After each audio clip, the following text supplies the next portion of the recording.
$20 here, $20 here. That way when it does come up for sale, you've got the money already there. It's not coming out of your day-to-day income in your life, and it can really help you get those bigger purchases without it affecting, you know, your spouse and your food and everything else. So if you just got to take a look at it from that aspect, just throw a little bit of money away. I work actually one extra job for the primary purpose of toys. Not necessarily, you know, this is just Marvel or DC, but, you know, toys in general.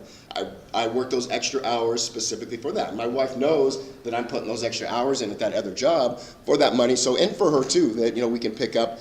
She just got a C2E2 next week. She's getting a photo op with Alan Tudyk because she got a leaf on the wind tattooed on her arm a couple months ago with some leaves in that.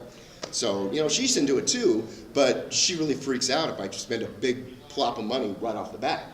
Just let them know, just squirrel it away. So 6 months down the road when that item does come up and you can purchase it and it's not giving you any heartache because it can, you write those big checks or you send that big PayPal payment out, it can give you a little bit of heartache. It can give you a little bit of anxiety when you do that. Know you're good. Money's already set away. It's not being affected by anything else.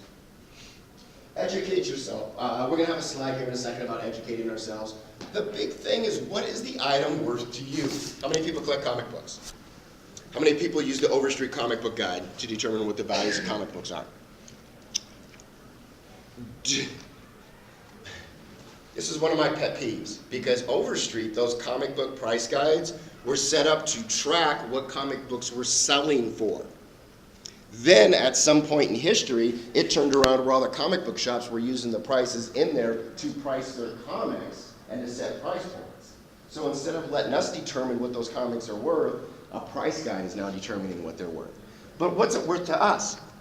Let's talk about this guy right here. This is a concert handbill. For those of you that are a little older, concerts, people would go out and hand out flyers, post up flyers, you know, for their bands when they're performing and stuff like that. It was a really big thing back in the 60s and 70s, and even they call them street crews now with the younger generation when they're out doing their thing for their bands and stuff like that. But what this is a handbill from the 60s. This is one of the earliest Dr. Strange collectibles that's out there. So when I see this come up for auction, and there's a couple of them out there, but usually they're offering extraordinary prices for, if I told myself I only wanted to pay $50 for this, but one came up for $100, and all the ones I've seen for the past 2 years have been priced at like $1,300, am I going to probably bite on that? Yeah, it's very possible. I'm gonna because I know that I haven't seen it. I've been looking for 2 years. I haven't seen it for anything less. So I may pay up a little bit on an item. Anybody watch Pickers? The Pickers show? And they talk about sometimes the time to buy it is when you see it. Well, for most collectibles that we're talking about, how many of these things are made? Thousands and tens of thousands, hundreds of thousands of them. So if you have to pass today on this item, you know damn well it's coming up for auction or for sale, you know, sometime later in the year or whatever. So if the price point's not right for you, pass on it. Wait for it to come up again. Impulse buys cost us way too much money. Yeah, it's cool buying a car, you know, off the car lot, but you need to kind of think about that. You need to kind of research it. So what's the item worth to you? How many people have said, well, that's, or anybody watch Pawn Stars? One of the things they'll say on Pawn Stars is like, well, I've seen this on eBay go for $3,000. Well, that's the asking price on eBay. What you need to actually look for is what they're selling for, not what people are asking for.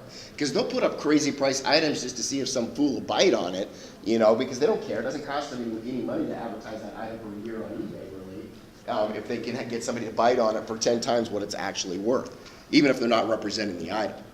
So what's it worth to you? Cards, Pokemon cards. An average Pokemon card, if you're just adding to your collection, what do you want to pay for it? Just a run-of-the-mill, if it's something that you don't have and you want, it's not a super rare or special card, what do you want to pay for? Like $5. $5. Yeah, and then what would you pay for something more rare? Up to 200. Yeah, up to 200 just for a single card. You know, that's the way it goes. I've got actual stickers, Marvel stickers from the 70s that have Dr. Strange on them, that I've actually got one of the proof sets from Topps when they were uncut proofs of those. To me, those are worth a lot more money than I'd ever sell them to anybody for, you know. But if I were to put them up for some reason after I pass on, guess what the wife's going to do with my collection? She's going to sell it, or she has to sell it. That's why I have to keep a good list, not only for insurance, which we'll talk about here in a bit, but also when if I go before she does, she needs to know how much to sell this stuff for so she doesn't take a dive for it. I spent my entire life putting this collection together. She's just not going to sell it to some fool for $1,000 when it comes to buy the house, when she advertises it. So we have to educate our spouses on some of this stuff too.